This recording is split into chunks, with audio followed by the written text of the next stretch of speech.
What up, this is Rama Screen covering movies, TV, and entertainment, and here's my review of Star Wars: The Rise of Skywalker. Hey, before you watch this review, please subscribe to my channel, press that like button, and ring that bell so you can get notified whenever I post new videos. And if you would like to help support this channel, please do so at patreon.com/ramascreen.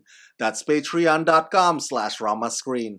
Let's rock this. So, what do I think about this final chapter? I like it, but I don't love it. Star Wars: The Rise of Skywalker ties up loose ends, answers all your burning questions, and puts a nice bow tie on it for sentimental value. You might not call this movie great. You might not even place it on your top 3 favorite Star Wars movies ever, but it does give you the closure that you need. In addition to that, Star Wars: The Rise of Skywalker also bombards you with all kinds of fan service out the wazoo. It's as if this movie is worried about not pleasing you with enough nostalgia. I gotta admit, it can get overwhelming at times. But if you're watching this movie in a theater full of fellow Star Wars fans, and the crowd frequently applauds every now and then, you'll know exactly why. Welcome to Episode 9, aka the sequel to The Last Jedi,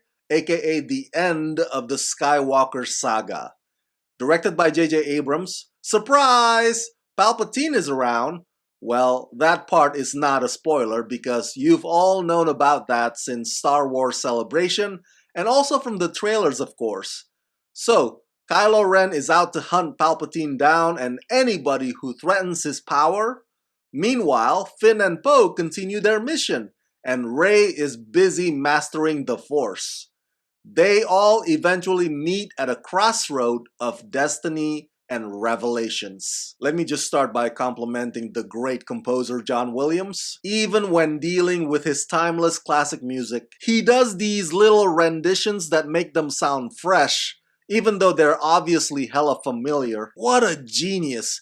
And I can't wait to get my hands on the entire soundtrack to further appreciate whatever new themes that he may have written specifically just for this film. Oh, I can just imagine how J.J. Abrams and his fellow scribe Chris Terrio were in their writer's room brainstorming, possibly building on the template left behind by Colin Trevorrow and Derek Connolly, and building on what Rian Johnson established with Last Jedi. I imagine it's kind of like those crazy investigation walls that you'd see on police dramas, where the detectives would use a string to connect one pin or one clipping newspaper photo to another. They would use the string to connect one point on the map to the next. That's pretty much what this movie does. It connects the dots. Kind of like that recent Watchmen series season finale, where it all finally makes sense. Now, whether or not you like the way everything is resolved in this movie,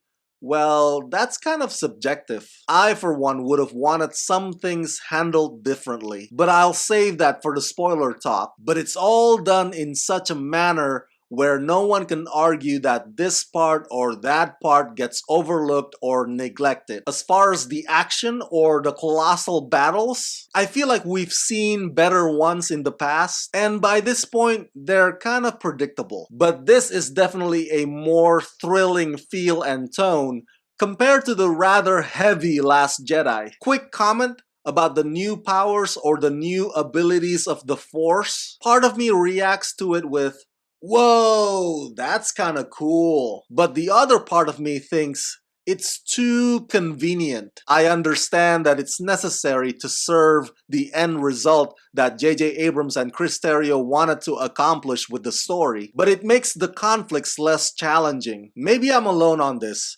but I also think that this last trilogy, episodes 7, 8, and 9, they don't seem to have done a solid job of incorporating Poe and Finn into the overarching arc. At least not in the same way that episodes 4, 5, and 6 made sure that it was more than just a Luke and Darth Vader show. That Han and Leia were also equally involved. Especially in this one, Star Wars: The Rise of Skywalker, Poe and Finn get sidelined even more now, to the point where they become more or less an afterthought. But if you don't mind that at all, if you do think that this should always have been a Rey and Kylo Ren show only, then you are in for a treat, because this movie bends over backwards to make that happen for you. The film does manufacture some light push or nudges here and there to hint that if the fans want it, such and such supporting character's personal journey can be explored in a potential spin-off perhaps, but I don't think the fans are interested enough to go there. That's it. That's pretty much all that I could say. Anything more, then I might have to drop spoilers, and this is not the place for that. As I implied earlier, Star Wars: The Rise of Skywalker. I like it, but I don't love it. This film does exactly what it's supposed to do.